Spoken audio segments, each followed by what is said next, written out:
¿Cómo podemos calcular los puntos de corte con los ejes?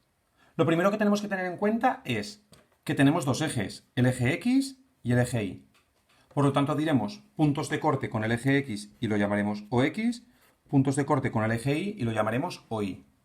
Para que sea una función, en el eje Y solo se puede cortar en un punto, en un único punto como mucho, que no tiene por qué suceder.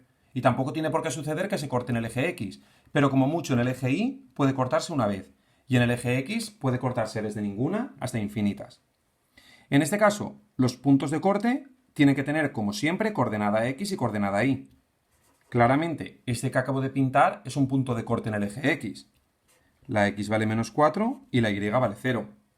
Y claramente, este que acabo de pintar es otro punto de corte en el eje X, donde la X vale 2 y la Y vale 0. Respecto al eje Y, ahí tenemos el punto de corte. La X, 0, y la Y, menos 2. Podríamos haber obtenido una función que dibujo ahora en rojo que fuera así. No tendría ni punto de corte en el eje X ni punto de corte en el eje Y. Podríamos haber obtenido una función que fuera así. Pues solo tendría punto de corte en el eje Y, pero no en el eje X. O sea, no es necesario que tengan punto de corte. Pero si fuera en el Y solo puede haber uno y en el X no hay restricción de límite, puede haber infinitos. Pero gráficamente es muy fácil. ¿Cómo lo hacemos analíticamente?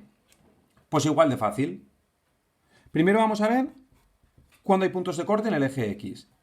Si nos damos cuenta, como hemos visto en la gráfica de encima, cuando corta en el eje X es porque la Y vale 0. Si la Y vale 0 y sabemos que f de x es lo mismo que Y, basta con hacer x cuadrado más 4x menos 5 igual a 0. Es decir, basta con resolver esta ecuación de segundo grado. Resolvemos la ecuación de segundo grado y nos queda menos b más menos b cuadrado menos 4 por a por c partido de 2 por a. Que eso es menos 4 más menos 16 más 20, 36, la raíz 6 partido de 2. Y obtenemos dos soluciones, menos 4 menos 6 menos 10 entre 2, menos 5. Y menos 4 más 6, 2, entre 2, 1. Obtenemos dos puntos, el menos 5 y el 1. Luego los puntos de corte en el eje X, acordaos que tiene que tener dos coordenadas. La coordenada de la Y tiene que ser 0 porque hemos obligado que la Y fuera 0. Es decir, en el corte OX, Y es 0. Y las otras son menos 5 y 1. Luego conseguimos que esta función cortan dos puntos con el eje X.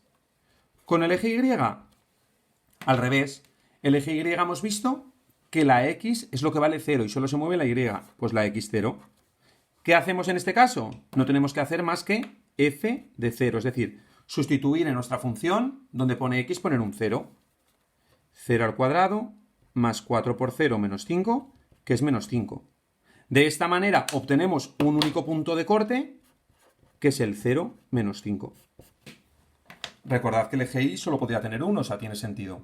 ¿Cómo calculamos el punto de corte en el eje X? Haciendo la Y 0 y resolviendo la ecuación.